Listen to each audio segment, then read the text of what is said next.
Thank you for listening to We Have Ways of Making You Talk. Sign up to our Patreon to receive bonus content, live streams, and our weekly newsletter with money off books and museum visits as well, plus early access to all live show tickets. That's patreon.com/wehaveways. This episode is brought to you by Heyday. Feeling stressed? Take a moment for yourself with Heyday. Stroll through rows of golden wheat, tend to cute barnyard animals, and discover the joys of a digital farm retreat. You don't have to hop in a car or catch a plane. Escape to the farm at the tap of a finger. With Heyday, you're not just tending to a farm, you're tending to yourself. Heyday. Search Heyday, that's Hay space DAY, in your favorite app store. Heyday is a free-to-play mobile game and offers optional in-app purchases and random rewards.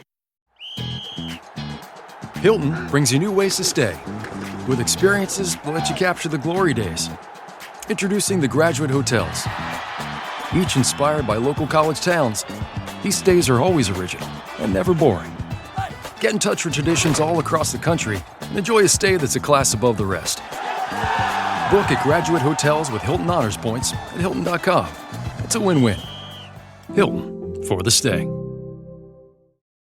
Llegaron los nuevos McCrispy Strips, listos para aventurarse en la mezcla de mayo ketchup, la barbecue que quedó en el fondo de la cajita, hot fudge sundae y en la nueva creamy chili McCrispy Strip dip. Los nuevos McCrispy Strips, ahora en McDonald's. Para pa pa pa.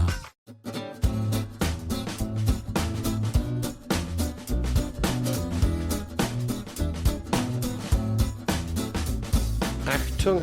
Welcome to We Have Ways of Making You Talk with me, Al Murray, and James Holland, the Second World War podcast with all your Second World War podcasting needs catered to. Now, Jim, people can probably tell from the ambience on the microphone that we're not in our normal recording setup. No, right? we're certainly not. We're in something rather special, aren't we? In fact, we're about to take part in a bilateral conference in the room where they do bilateral conferences at number 10 Downing Street. It's been one of those days. It's just been quite surreal for quite a length of it.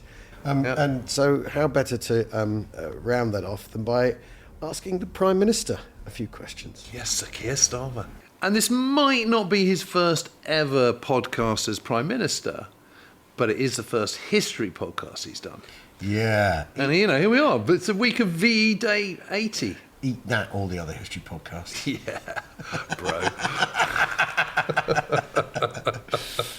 So one of the things we've done since we came in this room, and the cabinet room is beneath us in the building here. Yes. You look out that window, that's the Rose Garden, where The famous conversation happened. the conversation that no one knows the content of, except that once Churchill came back into number 10, he'd got what he wanted out of Halifax. He wasn't going to resign. He wasn't going to bring down the government. We were going to fight on and win the war. I know, but that is one of That is actually basically it. the all-time decisive moments of Second World War history happened out of that window, Jim. Out of that window, and there it is. And it's funny, isn't it? Because you see how it fits onto Horse Guards Parade. Yeah. There's the hedge. Yep.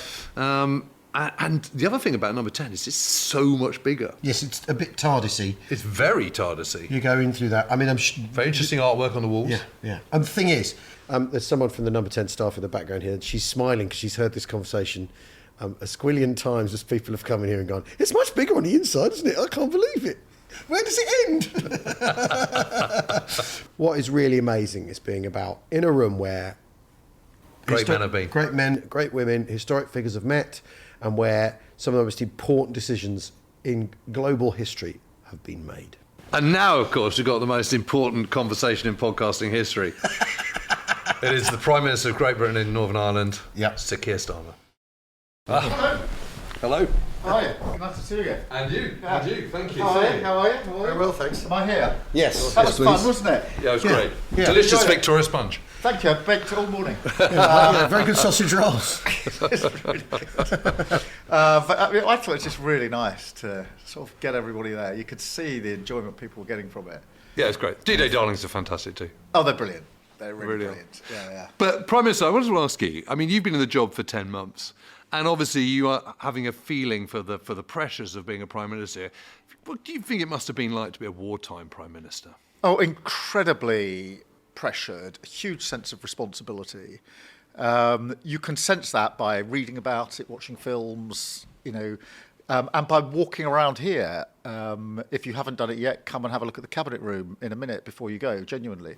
Because the sense that in that room, decisions were being made about the war, about the country, the sense of responsibility.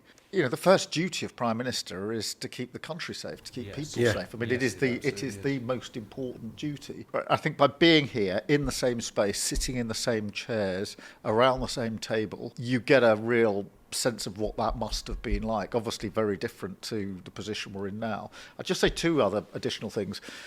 Firstly, I spend quite a lot of time with President Zelensky, and therefore I see firsthand what he is doing in his leadership in Ukraine over the last 3+ years, which is really incredible. He's impressive. He's really impressive, and never ever forget he was offered safe passage out of the country in the first week of the conflict. And he was a comedian. I mean, that's the other thing. Which he said, I don't need a ride, I need ammunition. And I'm not sure that he thought he was walking into that. But the final thing on that, I'd just say, is in the work we're doing with Ukraine, in the work we're doing on defence and security in Europe, and saying we've got to do more on defence spend, higher sustained increase since the Cold War, corralling allies to do the same and to come together. I feel a personal responsibility for the fact that we've enjoyed 80 years of peace by and large, and today's a sort of celebration and remembrance of that. But my duty is the same duty as all Prime Ministers, to keep the country safe, and therefore it's my duty to make sure that we have that peace for decades to come. Yep. That's why we're doing the work to hold. But can I just say that is unbelievably cheering to hear that, because I feel that very, very strongly. Yeah, it is really so important. So NATO has been the cornerstone of that peace for 80 years, the sort of greatest alliance the world has ever seen in many respects. I'm absolutely determined to play my part to make sure it's not just something we look back on with pride, it's something that actually delivers for decades to come. And so behind the we must support Ukraine, which we must, because it's the right thing to do, is also a sense that we must hold the alliance together for all of our generations. And today sort of brings that into quite sharp relief, because you get a sense from the events of today of what it must have been like, but also a real sense of that responsibility to make sure that for generations to come. That's why it was good to have young people out there as well. Who are going to get that message across. Get that message out there in terms of what's going on. So it's been quite an amazing day in many respects. It always is. I mean, you must have had this talking to veterans. Every story is a different story. They come alive for me in different ways every time I hear them. Just two examples of that. My son is now 16. When I now meet a veteran who was 17 when they ran up the beaches in Normandy, it's taken on a whole... I've been on those beaches a number of times, including before we had children, and it's quite incredible to think how on earth would anybody have run up here and going into, into gunfire. To think of my own boy, I mean, he's 16, so in a year's time or 2 years' time, because many of them were about that age, is quite something. And then hearing today, this was at the Buckingham Palace event we did, there was a woman there, and she said, I was outside these gates on VE Day, chanting, "We want the king, we want the king." And she said they were doing the Congo and chanting, "We want the king." And to hear her describe what she was doing then was really, really incredible. He was a great man, George VI. Oh, one of our greatest monarchs. Really incredible. And then there was also one of the veterans I met today. That's why every story is different. He's now just turned about, I think, 101. Right. He was with his daughter, and his daughter said that until 6 years ago, he'd never told them that he was at Normandy. He said he'd been in the war. They didn't really know what he did. And then 6 years ago, he said, I want to go back to France. I want to go and see my mates, meaning the people who didn't come back with him. For her, that opened her eyes. She had no idea. Wow, amazing. My own grandfather fought in the army in the Second World War. Oh, did he? Did he? I have no idea. He was just like the MOD. He was just like you must know he was someone just. at the MOD. I mean, he locked down. He locked down. I mean, it's just like the different ways people.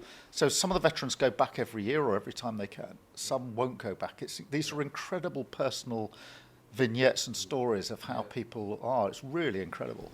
Is a day like today, VE Day, is really important to remember, though, isn't it? To highlight these stories, to highlight what the country went through, isn't it? We can't stop doing this, even though the war generation are fading away, right? I think we need to do it even more, because the lived experience is reducing all of the time, for obvious reasons.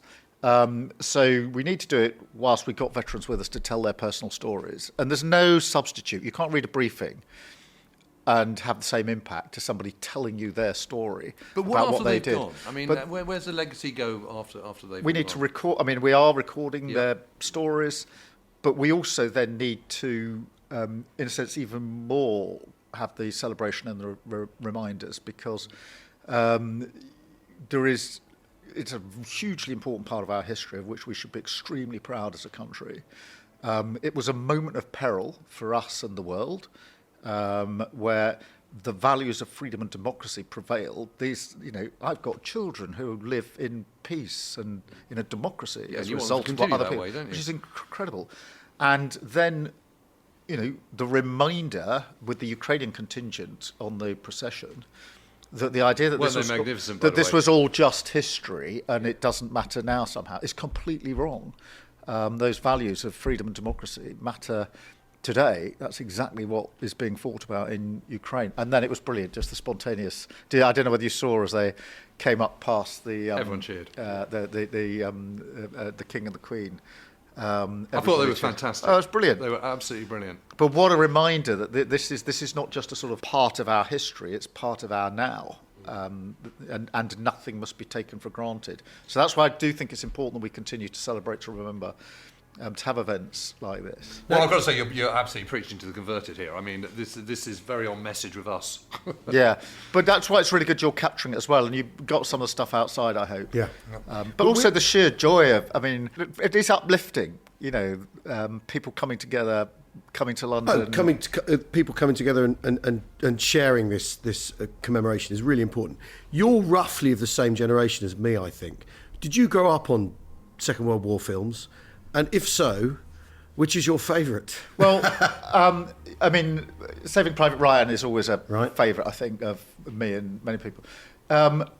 Yes, we did. We didn't watch a lot of television when I was growing up. Right. That was just one of the things my parents didn't particularly approve of us watching television all the time. They were worried that it would ruin our lives. We'd never achieve anything because we're watching too much television. So they kept. So we didn't actually watch a lot of television. But you do. The movies do bring it to life. Yeah. In quite a powerful way, I think.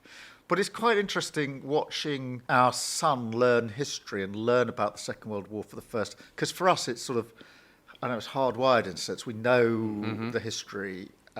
We all remember it. But to see a teenager learn for the first, to actually go through it for the first time and begin to study and understand it, it's quite interesting. Yeah. And quite inspiring in its own way. Well, it's so compelling because of the richness of the human drama as much as anything else. But one thing I just wanted to ask you is that, obviously, the United States in the late 1930s was merging out of the Great Depression and became the richest nation in the world through becoming the arsenal of democracy. In other words, by industrialising, it was able to kind of get rich on it as well. Do you think there's a case for rearming to boost economic growth? Not just to boost economic growth, but the two... But as well. The two go to... No, I think it's a really important question. So I'm absolutely convinced that we have to increase our spend on security and defence. And I don't just mean... more money as a percentage, although I do mean that's at the bedrock of it. We need to learn the lessons of the Ukraine conflict. I was very struck last time I went there just a few weeks ago with how the fighting has changed. The use of drones has massively increased the sophistication of them. So, and yet people are still in trenches. So, and so there's a real mixture of sort of old and new, if you like, there.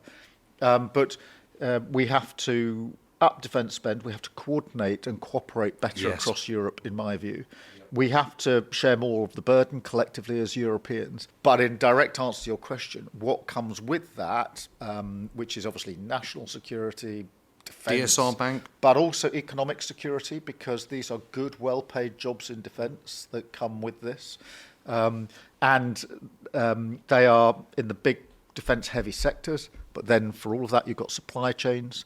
We had small and medium-sized businesses in here as part of the hub initiative that we've got. That Great. Some of the defence spend will go to the smaller companies that are providing the parts into... Just as they did in Britain in the war, and they did in the United States in the war. And the other thing that really struck me then, and also when I go to Barrow and places, is people who are highly skilled, good jobs, secure jobs, but they've got a little badge of pride inside, because, as I say to them, I get to thank those who are serving, who are literally on the front line. But if you in Barrow or wherever weren't doing what you did, then they wouldn't have the best capability to go with it. And I think, therefore, the defence sector's got that additional sort of bit of pride in it, if you like, which is really important. Well, national pride and a sense of nationhood are really, really important, aren't they? I mean, one of the things that's interesting, when one looks back to 1938 and the Munich crisis,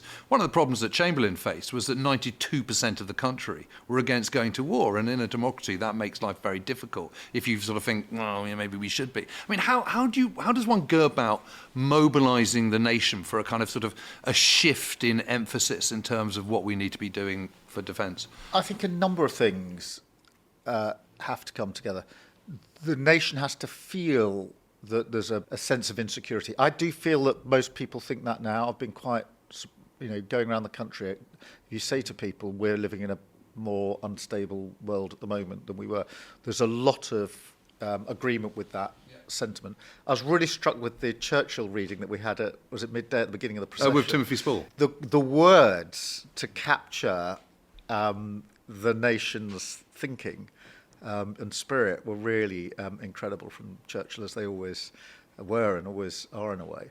So all of that has to come together. I do think there is, when we say we're going into a new era for defence and security, which we are at the moment, I think most people do appreciate that, do know that it matters that we're able to defend our values, defend our freedoms, and play our part.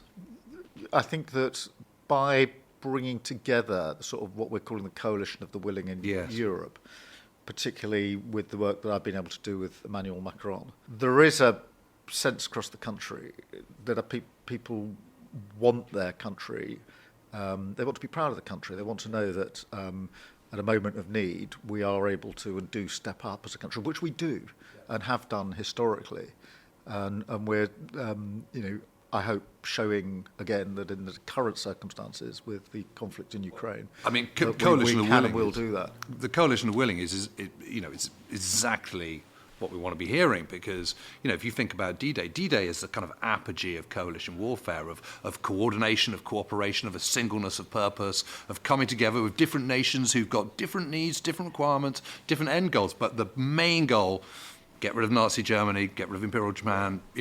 Absolute singleness of purpose. Yeah, I think that's right. And one of the things of the coalition of the willing was this sense that we've established this year, I think, for the first time in a while, which is if you're really going to make a difference, you have to go at the speed of those that want to go furthest.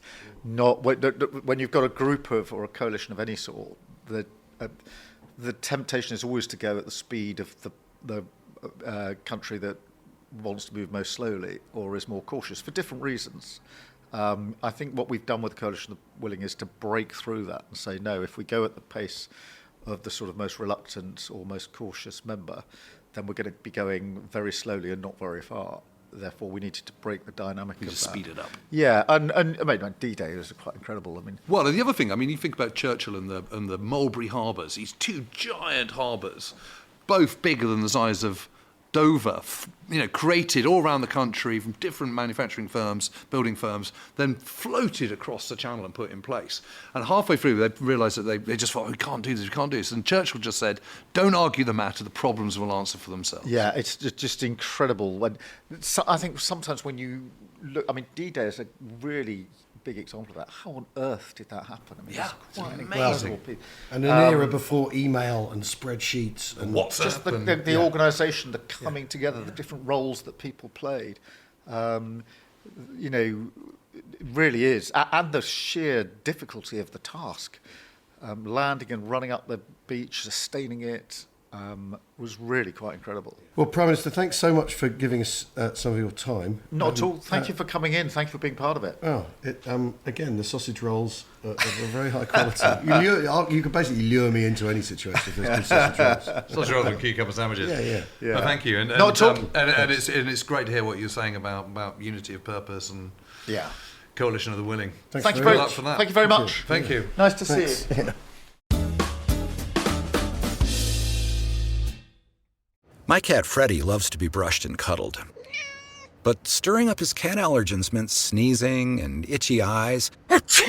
Then I found Purina One Live Clear. It's cat food that reduced the major allergen and my suffering in as little as 21 days. Now, we feel closer than ever. If you have issues with cat allergens, you really need to try Purina One Live Clear. Try new Purina One Live Clear today. Purina One, a difference from day one. Acura's all-new ADX, a compact SUV that isn't just built for one thing. It's precision-crafted for everything. To escape the grind with available all-wheel drive. To go with your flow with available Google built-in. Hey Google, turn it up. Okay, turning up the volume. And crafted to be heard with an available Bang & Olufsen premium sound system. The all-new Acura ADX, crafted to match your energy. Acura, precision-crafted performance. Take your vibes and go, go, go, go. Google is a trademark of Google LLC. How does PwC take your company to the leading edge? They bring the sharpest minds in tech to your team, so you can bring the ideas that will transform your business. They're passionate about your industry, so you can walk into any room with every advantage. And they're with you every step of the way, so you can know you're headed in the right direction. PwC builds for what's next, so you can get there now. Get started at pwc.com/us/leading edge. That was twice as long as we thought we were going to get with the PM there. We were offered 8 minutes, and that's more than a quarter of an hour. Mainly, Jim, because you were like a dog with a bone then.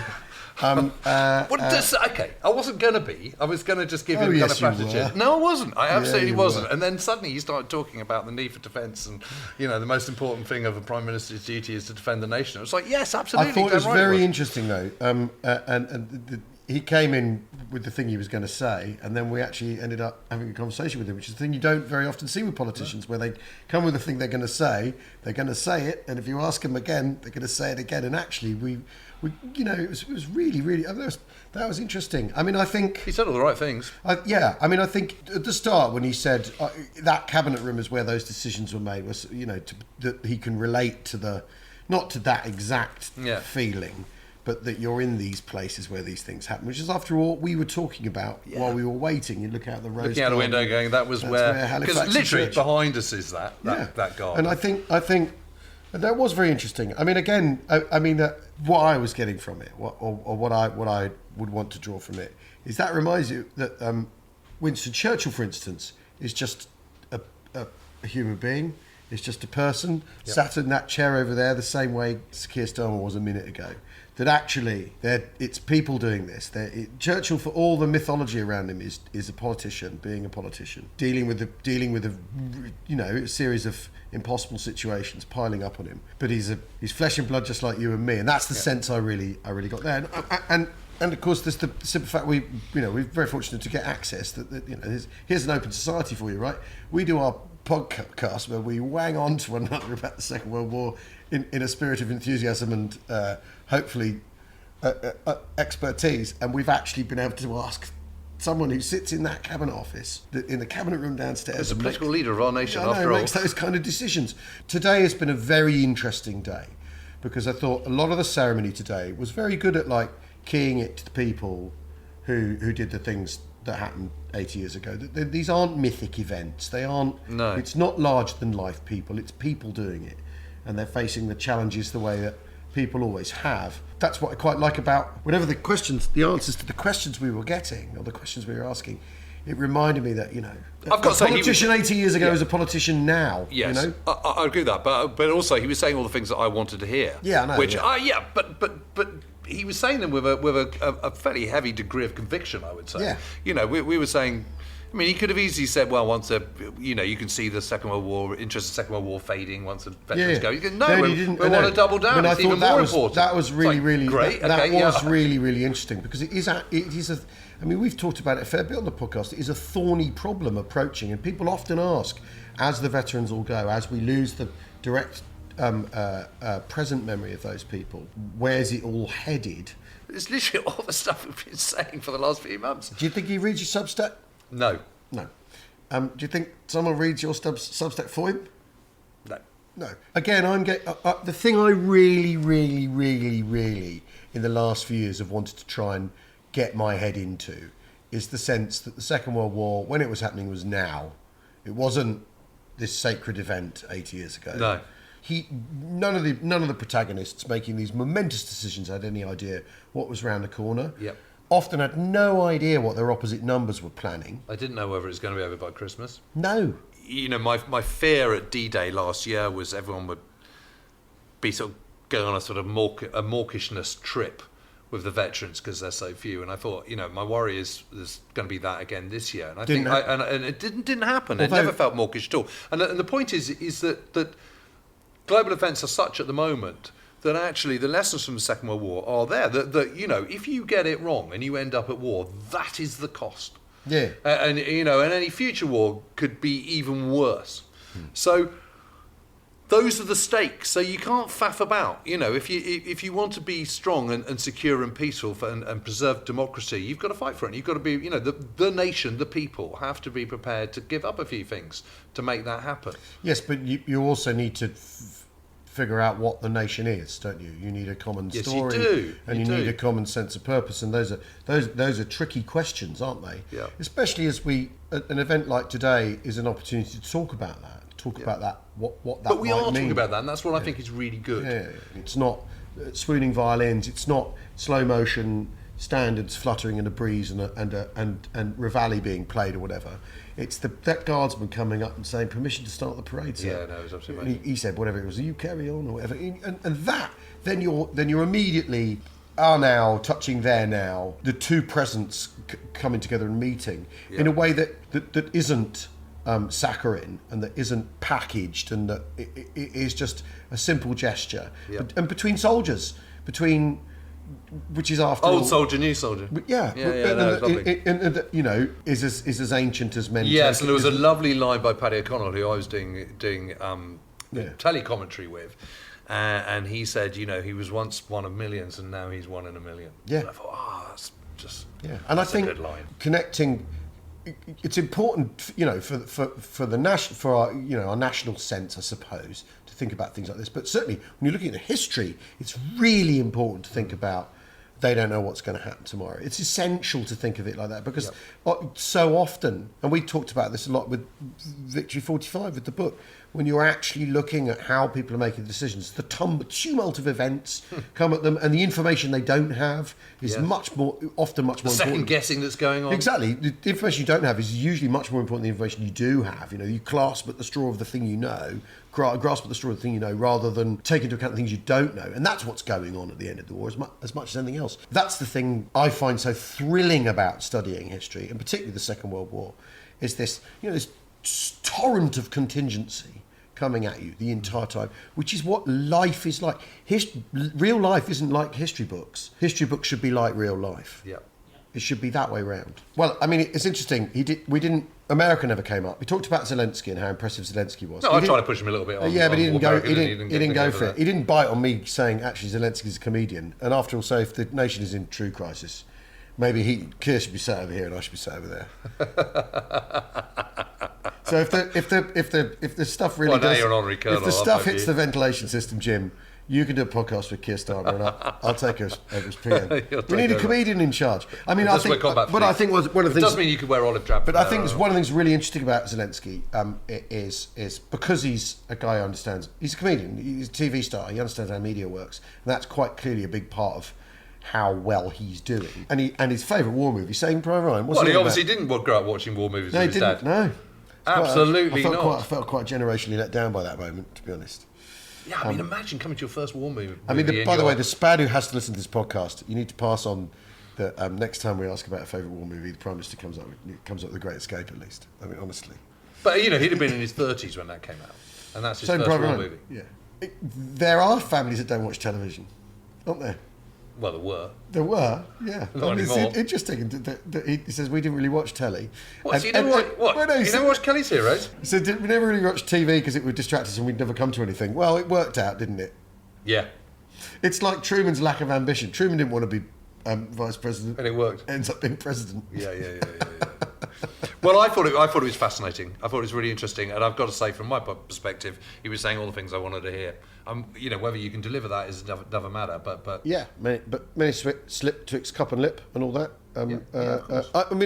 However, to be here on VE Day with the band's rehearsing in Horse Guards. We're in number 10. I know, we're in number 10. Can you believe it? They'll let anyone in these days, honestly. But, you know, outside is the garden, the Halifax Churchill conversation, and no one ever knows what happened. Yes. What a day. What an interesting day. I mean, what I've tried not to do is I've tried to be not overexcited by this because it is very exciting. I've tried to sort of try and keep my powder dry and retain my scepticism and all that.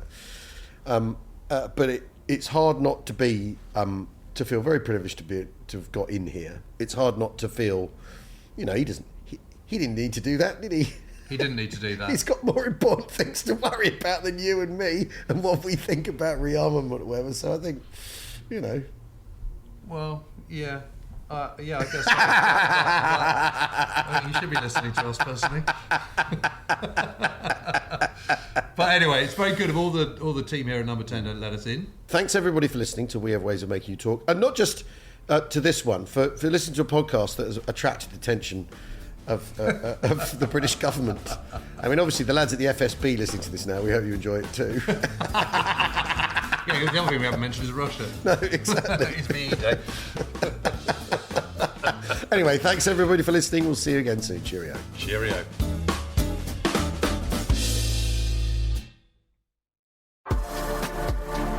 Hello, I'm James Holland. And I'm Al Murray. We're excited to bring you our brand new book, Victory 45, The End of the War in 8 Surrenders. From the Italian Alps to New York to Tokyo, we cover how one summer forever changed the course of history. Victory 45 is out now in hardback, ebook and audiobook.